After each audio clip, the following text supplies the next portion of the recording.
Еще одна ночь масштабных ударов Соединенных Штатов по Ирану. Атакованы военные объекты и системы береговой обороны. В Тегеране заявляют, что не обязаны соблюдать меморандум со Штатами и что будут защищать каждый сантиметр своей земли. Все для фронта.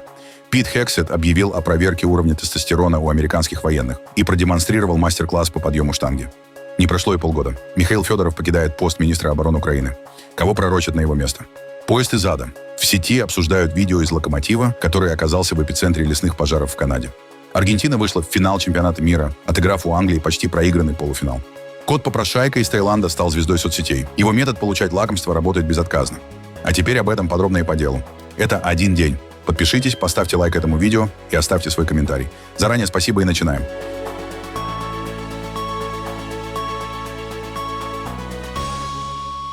Еще одна ночь масштабных ударов Соединенных Штатов по Ирану и не менее жесткого ответа Тегерана, который продолжает бить по соседям по Персидскому заливу. По сообщениям Центрального командования Штатов, минувшей ночью целями стали военные объекты и средства, которые Иран использует для угроз судам, проходящим через Ормузский пролив. Первая волна была нанесена днем. До этого в течение нескольких дней Штаты атаковали Иран только в ночные часы. В командовании заявили, что операция проводится по распоряжению президента Трампа и направлена на обеспечение свободного судоходства через пролив.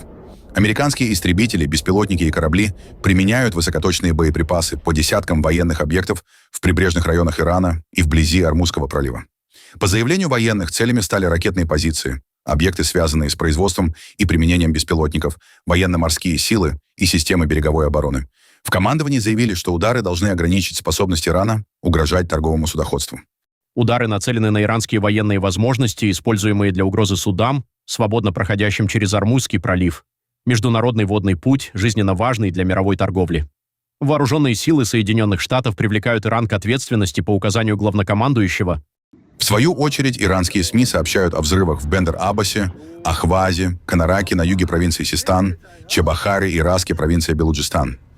Президент Соединенных Штатов Дональд Трамп заявил, что Иран заинтересован в урегулировании конфликта с Вашингтоном. По его словам, Тегеран очень хочет договориться, однако окончательное решение о возможных переговорах будет принимать Вашингтон. Такое заявление Трамп сделал по прибытии в Пенсильванию на саммит по вопросам обороны и инноваций. При этом американский лидер подчеркнул, что не намерен устанавливать какие-либо сроки для достижения договоренностей и предупредил Иран, что ему лучше вести себя прилично. У нас все очень хорошо с Ираном. Исламская республика Иран сейчас недовольна. Это нужно было сделать 47 лет назад. Это нужно было сделать, по крайней мере, в течение этих 47 лет. Но этого не произошло. Другие президенты не поступили правильно. Им следовало сделать это давным-давно, это было бы намного проще. А мы? Они так сильно хотят урегулировать конфликт. Им не нравится то, что мы делаем, и они хотят урегулировать его. Мы узнаем, договоримся ли мы с ними, или просто покончим с этим. Президент Ирана Масуд Пезешкиан резко ответил на угрозы Дональда Трампа, заявив о готовности защищать каждый сантиметр своей земли действиями, а не словами. Отвечая на оскорбительную риторику президента Соединенных Штатов и его недавние заявления в социальных сетях о намерении захватить один из иранских островов, Пезешкиан подчеркнул, что Вашингтон продолжает пустую риторику. Судя по тому, что мы видим в последнее время, президент Соединенных Штатов использовал нецензурную и непристойную лексику в адрес иранского народа. Несколько минут назад он опубликовал в социальных сетях сообщение о том, что один из иранских островов должен быть захвачен сухопутными войсками. Какова наша реакция на эти заявления Трампа? Эти комментарии продолжаются, и они совершают эти действия. Но вопрос в том, смогут ли они достичь своей цели на местах. Люди, решившие разделить наш Иран на части, где они сейчас находятся. Мы, действуя в соответствии с нашими убеждениями, будем защищать нашу землю до последнего сантиметра, и эти неуважительные комментарии достойны их, а не нас. Каким вы видите путь для иранского народа? Наш первый шаг — это поддержание внутреннего единства. Любое действие или слово, способное вызвать раскол в обществе, ослабит нашу силу. Это означает, что еще до того, как Америка создаст нам проблему, мы сами можем создать себе проблему. В результате мы должны избегать любых сообщений, которые могут вызвать раскол и раздор, и это самое важное. Спикер парламента и главный переговорщик Ирана Мохаммад Багер Галибаф заявил, что Тегеран не обязан соблюдать меморандум с США, если не получает предусмотренных им выгод. Исламабадское соглашение от 17 июня предусматривала прекращение огня, снятие блокады и иранский порядок прохода через Ормуз. После новых американских ударов Галибаф назвал контроль над проливом вопросом национальной безопасности, но переговоры не исключил. Сегодня наша национальная безопасность заключается в сохранении иранского порядка в Ормузском проливе. Враг пытается силой ослабить этот порядок. Враг оказывает давление, стремясь компенсировать свое поражение, однако Иран, опираясь на собственную мощь, не позволит навязать себе волю противника. Отделение боевых действий от дипломатии – стратегическая ошибка. В сложной войне с величайшей материальной державой мира мы добились великих успехов, поэтому наши мысли и действия должны быть столь же масштабными, сложными и устойчивыми. В отличие от 12-дневной войны, во время 40-дневной войны мы обоснованно закрыли Ормузский пролив, поскольку сложившаяся ситуация создавала нестабильность и угрожала нашей национальной безопасности. Сегодня наша национальная безопасность также заключается в сохранении иранского порядка в Ормузском проливе и обеспечении максимально безопасного и не представляющего угрозы прохода торговых судов через этот водный путь, чтобы он обеспечивал безопасность Ирана. Какой путь мы прошли, чтобы добиться этого положения? С началом третьей, навязанной нам войны в марте, наши вооруженные силы установили контроль над проливом. Во время переговоров мы также закрепили в 5-м пункте меморандума о взаимопонимании нашу твердую позицию и иранский порядок в Ормузском проливе, превратив этот пункт в рычаг для реализации остальных 4 пунктов наших достижений, зафиксированных в меморандуме. Теперь, когда мы перешли к этапу выполнения меморандума, Соединенные Штаты, у которых нет аргументов ни с юридической, ни с дипломатической точки зрения, пытаются силой ослабить иранский порядок. Однако, опираясь на достижения, закрепленные нами в меморандуме, мы должны твердо стоять на своем, чтобы обеспечить права народа. Враг оказывает давление, стремясь компенсировать свое поражение, однако Иран, опираясь на собственную мощь, не позволит навязать себе волю противника. Мы должны обеспечить согласованность между двумя методами, военными действиями и дипломатией, и не должны бояться ни войны, ни переговоров. Война и переговоры – это 2 способа защиты национальных интересов. Как я неоднократно заявлял, переговоры на нынешнем этапе не равнозначны компромиссу. Напротив, наряду с войной они являются частью стратегии сопротивления и защиты национальных интересов. Такая согласованность и комплексное применение дипломатических и оборонных инструментов ради сохранения нашего любимого Ирана – не только обязанность, но и неизбежная необходимость. Разделение этих 2 методов либо выбор одного из них в качестве единственного решения – стратегическая ошибка. Мы ведем сложную войну с величайшей материальной державой мира и в этой войне добились великих успехов. Поэтому наши мысли и действия должны быть столь же масштабными, сложными и устойчивыми.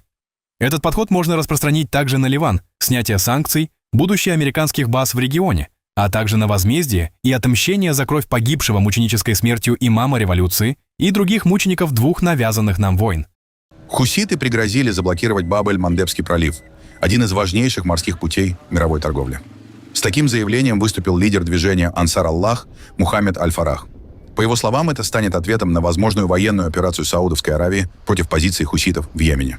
Заявление распространило иранское информационное агентство Press TV. Аль-Фарах также утверждает, что в случае эскалации конфликта хуситы будут действовать совместно с подразделениями Корпуса стражей Исламской революции Ирана. Эти угрозы прозвучали спустя несколько дней после возобновления американских ударов по иранским объектам. На этом фоне вновь усилились опасения за безопасность судоходства не только в Баб-эль-Мандебском, но и в Ормузском проливе. Лидер хуситов заявил, что оба пролива могут оказаться недоступными для безопасного прохода судов. По его мнению, это спровоцирует резкий скачок мировых цен на нефть. До $200 за баррель. Баб-эль-Мандебский и Ормузский проливы считаются стратегически важными транспортными коридорами, через которые проходит значительная часть мировых поставок нефти и грузов. Любые перебои в их работе способны серьезно повлиять на мировой энергетический рынок и международную торговлю. Военнослужащие Соединенных Штатов в возрасте от 30 лет будут проходить ежегодное обследование на дефицит тестостерона, заявил министр войны Пит Хексет. По его словам, военнослужащие младше 30 лет также смогут пройти такое обследование добровольно. В случае выявления дефицита тестостерона военнослужащим будет предоставлена возможность добровольно пройти заместительную гормональную терапию. В Министерстве обороны у нас служат самые элитные воины на планете. Каждый день вы работаете на пределе своих физических и психологических возможностей, чтобы в совершенстве овладеть военным ремеслом. Мы требуем от вас полной самоотдачи, и вы ее демонстрируете. Мы Мы вкладываем огромные средства в вооружение, военную технику и экипировку, однако нашим главным тактическим преимуществом всегда остается сам военнослужащий. Мы обязаны сохранять это преимущество, поэтому постоянно ищем новые способы повысить вашу эффективность, устойчивость к нагрузкам и сохранить ваше здоровье на долгие годы. Именно поэтому сегодня я санкционирую запуск новой программы обследования военнослужащих на дефицит тестостерона, чтобы убедиться, что уровень этого гормона позволяет вам выполнять задачи с максимальной эффективностью. Наукой давно доказано, что с возрастом уровень тестостерона у мужчин естественным образом снижается. Под наблюдением наших высококвалифицированных медицинских специалистов, военнослужащие в возрасте 30 лет и старше будут ежегодно проходить соответствующее обследование в рамках обязательного медицинского осмотра. Этот ежегодный осмотр уже проводится. Мы лишь добавляем в него еще один анализ. Военнослужащие моложе 30 лет также смогут пройти такое обследование по собственному желанию. Если по итогам обследования врачи порекомендуют лечение, решение о прохождении заместительной терапии тестостероном останется исключительно за вами. Мы обязаны предоставить нашим военнослужащим лучшую медицинскую помощь в мире, и эта программа является частью выполнения этого обязательства. Забота о вашем здоровье означает, что вы останетесь сильными, выносливыми и боеспособными не только во время следующей командировки или боевой операции, но и спустя многие годы после завершения военной службы. Между тем, в сети бурно обсуждается видео тренировки Пита Хексета. Оно стало вирусным из-за специфической техники выполнения упражнения и явных трудностей с подъемом веса. Хексет лежит на скамье и пытается выжать штангу на груди. На кадрах видно, что штанга идет тяжело. Упражнение выполняется рывками, а ноги отрываются от пола, что вызвало критику со стороны фитнес-экспертов. Пользователи иронизируют над техникой Хексета, а эксперты отмечают плохую биомеханику выполнения упражнения. В то же время некоторые отмечают, что подобная непрерывная техника без фиксации в верхней точке создает постоянное напряжение в мышцах. Дональд Трамп объявил почти о 10 миллиардах долларов новых оборонных инвестиций в Пенсильвании. По его словам, они создадут более 4000 рабочих мест и пойдут на строительство кораблей, подлодок, грузовиков и производство оружия. Президент потребовал от подрядчиков ускорить выпуск техники, отдельно обратившись к General Dynamics. Среди ключевых проектов это расширение судостроения на верфи в Филадельфии. Трамп также предложил автоматически выдавать коммерческие водительские права ветеранам, управлявшим тяжелыми грузовиками в армии. Мы собрались здесь сегодня, чтобы отпраздновать колоссальную победу этого штата и всей страны. Сегодня днем мы объявляем почти о 10 миллиардах долларов новых инвестиций в нашу оборонно-промышленную базу. Прямо здесь, в великом штате Пенсильвания. И эти инвестиции создадут более 4000 рабочих мест. Рабочие Пенсильвании будут строить корабли, подводные лодки, грузовики, производить оружие, все то, что обеспечит Америке статус самой сильной и могущественной страны в мировой истории. Сейчас у нас дела идут лучше, чем когда-либо. У нас 19 триллионов 200 миллиардов долларов. Раньше мы говорили о миллионах, потом перешли к миллиардам, а теперь уже говорим о триллионах. Ничего подобного раньше не было. Страна сейчас на таком подъеме, какого еще никогда не было, и дела у нас идут действительно хорошо. Пенсильвания — это место, где Америка провозгласила независимость, где Джордж Вашингтон переправился через Делавэр, где герои Геттисберга спасли Союз. Что это была за война, когда читаешь о ней? И именно рабочие Пенсильвании выплавляли железо и сталь, которые помогли победить в 2 мировых войнах и добиться множества других побед. После сегодняшнего объявления Пенсильвания будет играть ключевую роль в создании арсенала свободы для защиты нашей страны в современном мире. В этом штате происходят невероятные вещи. Думаю, люди даже не представляют, что сейчас происходит в Пенсильвании. Они буквально не способны осознать масштабы происходящего. Я сидел там и думал, что очень хорошо обо всем осведомлен. А потом я встречаюсь с людьми, очень известными людьми, и они рассказывают, что именно здесь делают. Нам нужно немного больше об этом говорить, потому что это настоящее чудо. Настоящее чудо. Здесь собрались очень уважаемые люди. Талант и инновации, которые есть в этом зале, будут обеспечивать безопасность Америки еще многие годы. Благодаря президенту General Dynamics Дэнни Дипу. Вы знаете, они производят лучшие подводные лодки в мире. Им просто нужно делать их быстрее. Дэнни, пожалуйста, можете делать их быстрее. То же самое на самом деле касается всех производителей боеприпасов. Быстрее. Нам нужно немного ускориться. У нас лучшее качество в мире, но нам нужно немного больше скорости. Мы вложили рекордный $1 триллион в вооруженные силы Соединенных Штатов. А в следующем году, и я с гордостью об этом говорю, Пит, нам нужно уже начинать двигаться. Мы увеличим эту сумму до $1,5 триллиона. Нам это необходимо. Все производится в США, поэтому это не просто расходы. Конечно, это расходы. Мы что-то тратим, но это еще и рабочие места. Если посмотреть на это с такой стороны. $1,5 триллиона. В свой первый срок я восстановил вооруженные силы, а во второй срок я их применил. С тех пор, как я вступил в должность, оборонные инвестиции в Пенсильвании выросли почти на 25% по сравнению с тем, что было при жулике Джо Байдене. А сегодня мы добавляем еще 10 миллиардов. И, думаю, в итоге сумма составит примерно 19 или 20 миллиардов долларов. На прекрасной исторической верфи в Филадельфии мы построим 2 огромных многоцелевых судна национальной безопасности. Я встречался со всеми людьми, которые этим занимаются. Стоимость проекта — до $1,5 миллиарда, и речь идет о закупке большого количества судов. Там будут строить много кораблей. Мы также рассматриваем возможность закупок у зарубежных компаний, которые придут сюда, будут строить здесь и заново научат нас этому. Вы знаете, когда-то мы строили по 1 кораблю в день, а теперь в этой сфере мы отстаем. Мы делаем много великих вещей, но здесь мы отстаем. Многие наши верфи были проданы под проекты недвижимости на побережье. Я и сам купил одну такую. Место было очень хорошее, но тогда я не знал, что стану президентом. Знал бы, не стал бы покупать. Я бы сказал, лучше оставить здесь верфь. Правда? Но все получилось неплохо. Знаете, у них были лучшие участки. Многие из этих мест были проданы. И нам нужно восстанавливать наш военно-морской флот. Пит. Правда. Нужно уже начинать. Поэтому мы, вероятно, рассмотрим предложения компаний из Южной Кореи и других стран, которые приходят и сотрудничают с нами в судостроении. И мы также будем покупать некоторые корабли, построенные за рубежом. Сегодня я хочу сделать еще одно важное заявление. Моя администрация в ближайшее время предпримет исторические меры против нелегальных мигрантов, работающих водителями грузовиков и убивающих огромное количество людей. Они не умеют читать дорожные знаки. Многие из них находятся под воздействием наркотиков или алкоголя, и им нельзя управлять такими машинами. Они прибыли сюда совершенно незаконно, они нам не нужны, но при этом ездят по всем дорогам Америки. И мы заменим их достойными американскими ветеранами. Мы возьмем наших ветеранов и обучим их управлять грузовиками, хотя многие из них уже умеют это делать. Мы объявим, что любой американец, управлявший тяжелой техникой во время службы в вооруженных силах, будет автоматически иметь право на получение коммерческих водительских прав. Так что мы решим для них этот вопрос. Михаил Федоров подтвердил, что покидает пост министра обороны Украины. В своем телеграм он подвел итоги работы ведомства и заявил, что продолжит работать над развитием оборонных инноваций. Среди ключевых достижений Федоров назвал масштабное наращивание закупок дронов, запуск новых программ для сил беспилотных систем, контракты на ракеты для Patriot, закупку самолетов Gripen. Также он заявил об успешном тестировании украинской баллистической ракеты в день отставки правительства.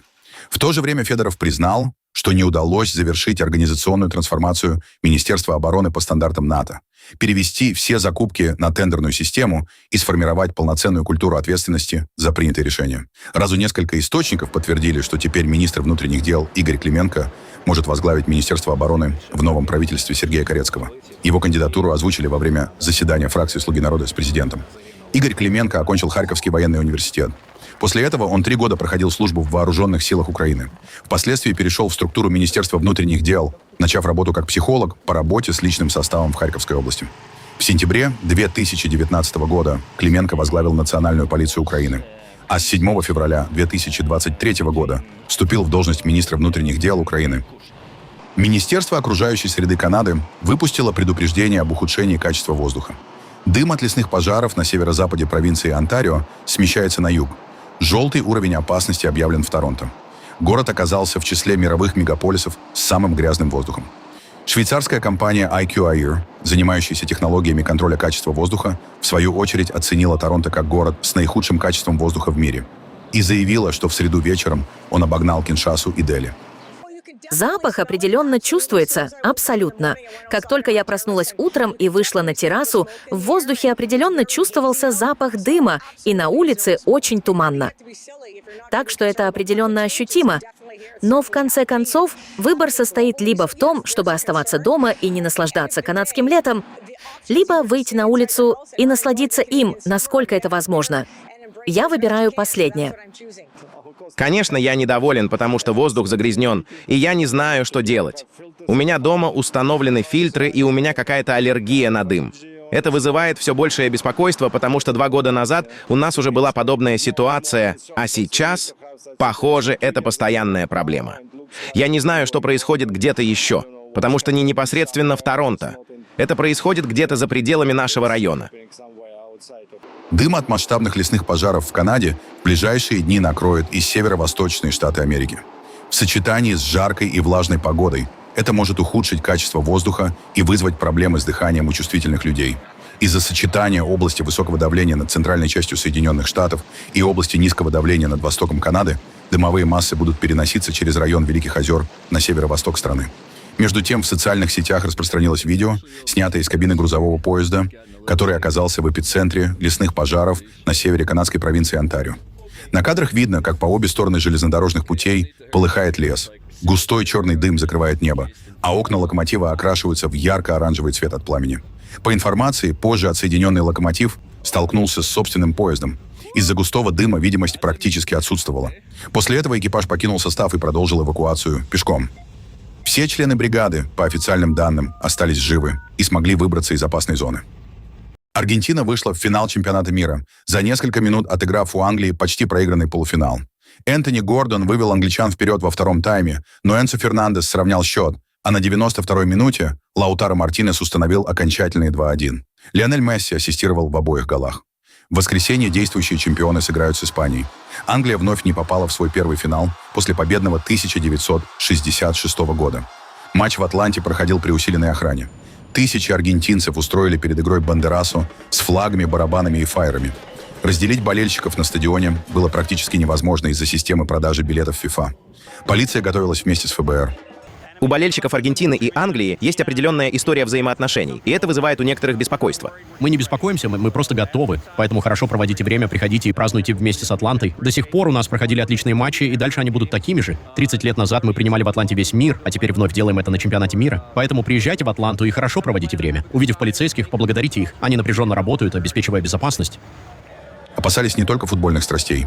В истории противостояния удаления Антонио Ратина в 1966-м, рука бога Диего Марадоны в 1986-м и красная карточка Дэвида Бекхэма в 1998-м. Между первыми двумя матчами была война за Фолклендские, так их называют в Великобритании.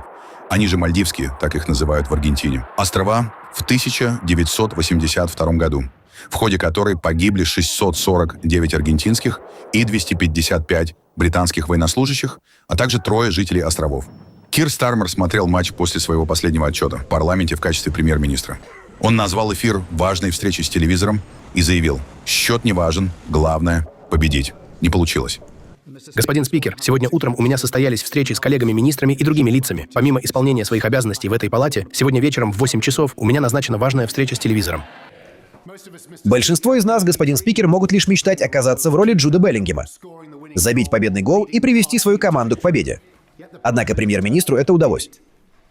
Но политика, как и футбол, беспощадная игра. И теперь 400 сомнительных арбитров, сидящих за его спиной, показали ему красную карточку.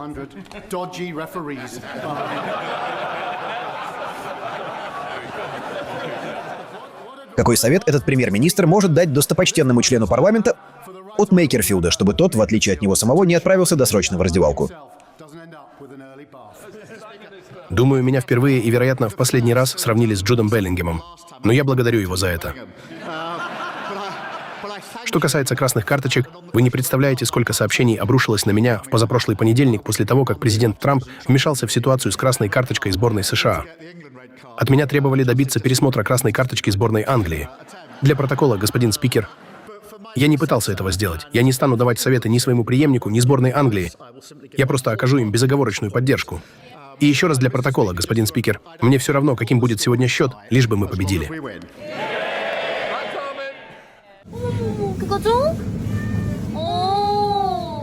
В Таиланде хитрый кот стал настоящей звездой соцсетей. Он научился выпрашивать у туристов и прохожих свое любимое лакомство. Хвостатый садится около отдела с кошачьим кормом, жалобно смотрит на прохожих, мяукает и кусает конкретную упаковку, чтобы ему купили именно этот стик с паштетом. Иногда просто показывает лапой на вкусняшку и тоже жалобно мяукает.